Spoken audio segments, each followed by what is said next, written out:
MG Mohanty company पक्षरु जनपोषण कार्यक्रम माध्यम विधायक मोहम्मद मोकिमकर अत्यावश्यक सामग्री बंटन। कोरोना भूताणु संक्रमण पर समग्र देश में लॉकडाउन घोषणा करा जायछि।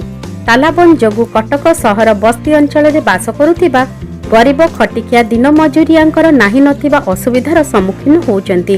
एही परिप्रेक्षी रे एमजी महांती कंपनी प्रमोटर श्रीजुक्त तनुज महांती तत्वावधान में एक जनपोषण एवं जनस्वास्थ्य कार्यक्रम स्थानीय सतीचौरा छक स्थित इमामपड़ा बस्ती रे अनुष्ठित करा जायछि।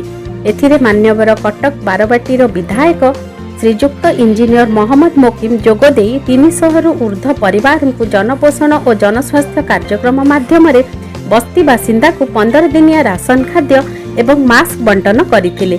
आगकू लॉकडाउन स्थितिर अनुधान करी जनपोषण कार्यक्रम जारी रहिबो बोली श्रीजुक्त तनुज महांती कही अछंती। एही अवसर रे विधायक मोकिम एमजी महांती कंपनीर समस्त कर्मकर्ता को एही महान कार्य पई उत्तरीय दे सम्मानित करथिले।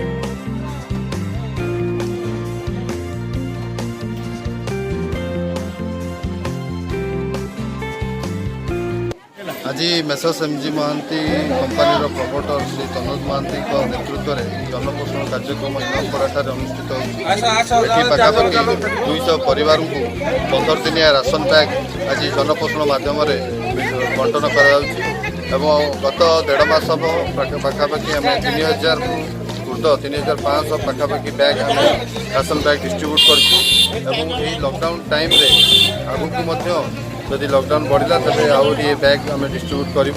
या सहित आम जनस्वास्थ्य कार्यक्रम मेसर्स एमजी एम ग्रीन तरफ आम प्रमोटर श्री तनुज महांती द्वारा परिचालित करा जो sanitize bottle nose mask hand gloves इत्यादि लोक को दि जाऊँगी जो मैंने कोरोना महामारी रक्षा पाइबापी निम्न जिनस किणापी असमर्थ अच्छा से आम प्रदान करुँ जहाँद्वारा से निजर सुरक्षा करें। अभियान को आम आगू त्वरान्वित करूँ। टोटाल ग्रुप आमर महांतीर जनपोषण और जनस्वास्थ्य इंजीन ग्रीन मोर समस्त कर्मचारी और सहयोगी वॉलंटियर मानू अशेष धन्यवाद दूसरी जो मान द्वारा दीर्घ 1.5 मास हम ये कार्यक्रम सफल भाव चलती। धन्यवाद।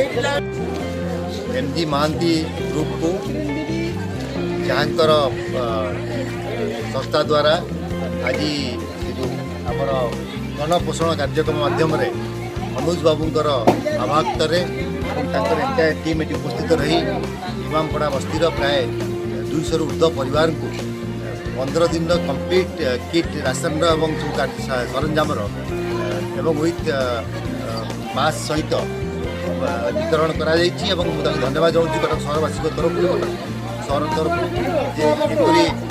कोरोनार ये समय लॉकडाउन समय लोक मैंने कामधंदा कर बसुँच से समय पचर ठियापी एमजी महांती ग्रुप जो भाव में कार्यक्रम आगे बढ़ुच्छी आम साधुवाद जनाऊँ और आशा करूँ ये महद उद्देश्य निश्चित रूपे आगामी दिन में आहरी सफलतार शीर्ष में पहुँचो।